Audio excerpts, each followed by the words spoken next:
Oxycodone. The first synthesis of oxycodone was published in Germany from thebaine in 1916 and was first introduced to the U.S. market in May 1939. In early 1928, Merck introduced a combination product containing scopolamine, oxycodone, and ephedrine under the German initials for the ingredients, SSE. The combination is essentially an oxycodone analog of the morphine-based twilight sleep, with ephedrine added to reduce circulatory and respiratory effects. The drug became known as the miracle drug of the 1930s in Europe and elsewhere, and it was the choice for battlefield analgesia during this time. The package insert described the drug effects as very deep analgesia and profound and intense euphoria, as well as tranquilization and amnesia, which was useful for surgery and battlefield wounds. The personal notes of Adolf Hitler's physician indicate Hitler received repeated injections of SSE. It was last manufactured in 1987, but it can still be compounded. In the early 1970s, the U.S. government classified oxycodone as a Schedule II drug. Purdue Pharma, a private company from Connecticut, developed the prescription painkiller Oxycontin. From its release in 1995, Oxycontin was hailed as a medical breakthrough, a long-lasting narcotic that could help patients suffering from moderate to severe pain. The drug became a blockbuster and has generated about $35 billion in revenue for Purdue. Oxycodone is used for postoperative pain, chronic cancer pain, and more controversially, for non-cancer chronic pain. It is usually taken by mouth and is available in immediate release and controlled release forms. Onset of pain relief typically begins within 15 minutes and lasts for up to 6 hours when immediate release form is used. In the United Kingdom, it's available by injection.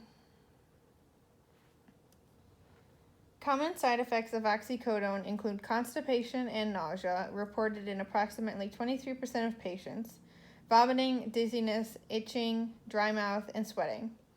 Most side effects generally become less intense over time, although issues related to constipation are likely to continue for the duration of use. Oxycodone, in combination with naloxone, in managed release tablets, has been formulated to both deter abuse and reduce opioid-induced constipation. Oxycodone is a heavily abused drug, leading to overdoses when taken in excess. Additionally, some people cannot tolerate acceptable doses of opioids. Overdoses can cause shallow breathing, slowed heart rate, cold, clammy skin, pauses in breathing, low blood pressure, constricted pupils, circulatory collapse, respiratory arrest, and death. In extremely high doses, it can cause spinal cord infarction or loss of blood supply, and loss of blood supply and oxygen to the brain caused by respiratory depression. In 2011, it was the leading cause of drug-related deaths in the U.S. This has since been replaced by heroin and fentanyl. Hydromorphone and oxycodone are somewhat similar. Both can be given in tablet form. Both drugs also have extended release forms. This form is given to people who have taken opioids for a long time and need a high or controlled dose of the drug to be comfortable. Dilaudid and other versions of hydromorphone are stronger drugs than oxycodone. These drugs are often used for serious pain caused by surgery, broken bones, or cancer. The World Health Organization has a 3-step ladder for treating cancer pain. The first step is non-opioid analgesic medications. These drugs are available without a prescription and include aspirin, ibuprofen, and acetaminophen. When people don't get enough relief from over-the-counter medications, the second step is mild opioids, like codeine. The third step is potent opioids, such as oxycodone, hydromorphone, and morphine. When opioids bind to opioid receptors, they promote potassium conductance, which makes a neuron less likely to fire an action potential, and they inhibit calcium conductance, which makes a neuron less likely to release neurotransmitters. What effect they have depends on where the receptors are found.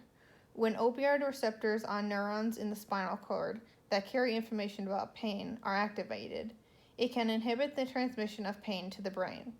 Opioids can also act on descending pain modulatory systems to reduce pain. For example, by binding to receptors on a part of the brainstem called the periaqueductal gray, opioids can promote the inhibition of pain in the spinal cord via a pathway that first synapses in the medulla. Opioids can reduce the emotional impact of pain by acting in brain regions like the anterior cingulate cortex and the increased dopamine levels in the nucleus accumbens, which may contribute to the reinforcing qualities of the drug.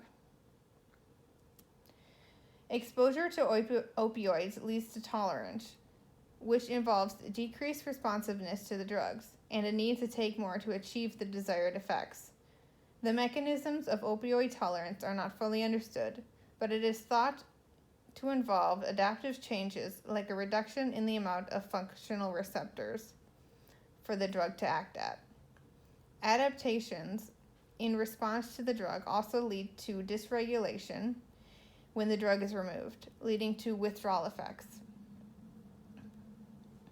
Oxycodone is a semisynthetic opioid synthesized from thebaine. Like morphine, codeine, and hydrocodone, oxycodone is in the phenanthrene class of opioids. It appears to exert much of its activity through mu-opioid receptors, though reactions with delta and kappa have not been entirely ruled out. There has been limited research that shows kappa opioid receptors may contribute to some kinds of pain relief. A significant amount of dopamine is released in the nucleus accumbens, perhaps to a greater degree than with morphine. The differences between morphine and oxycodone in this area have not been fully explored.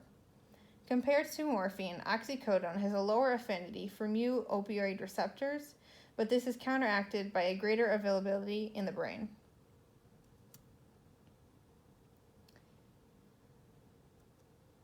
Vesper geometry. Oxycodone has 11 tetrahedral angles, 3 bent angles, and 7 trigonal planar angles. Functional groups.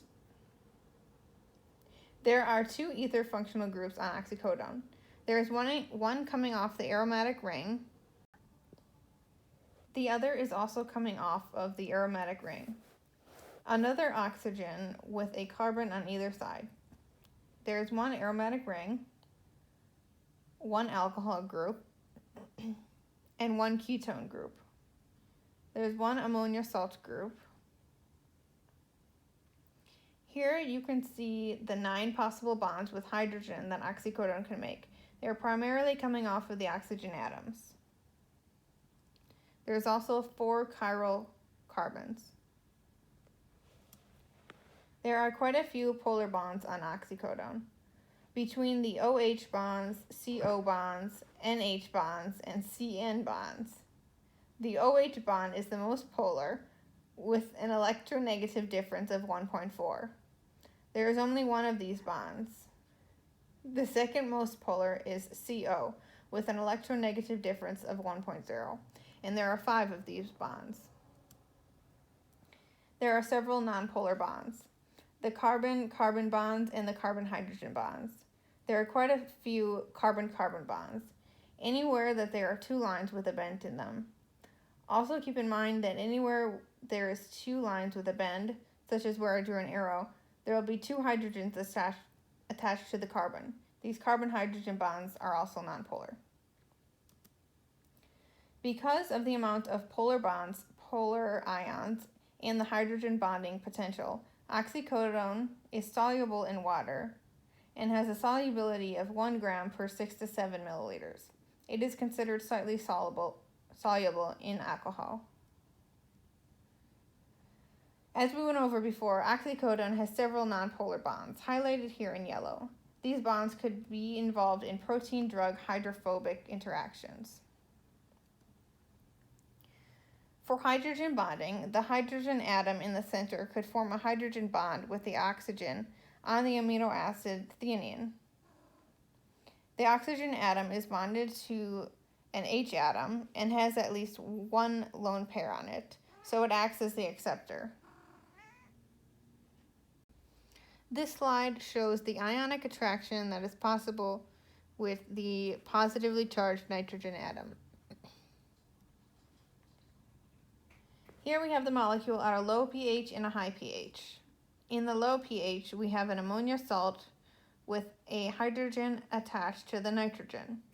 In the high pH, we take away the hydrogen, which leaves a lone pair on the nitrogen, making an amine. Oxycodone is still a widely prescribed drug. Many people take it for medical and recreational purposes. Controversy and crises relating to oxycodone are not past history. A drug that promises relief continues to create problems instead. Nevertheless, oxycodone has improved the quality of life for many people suffering from pain. Thank you for watching.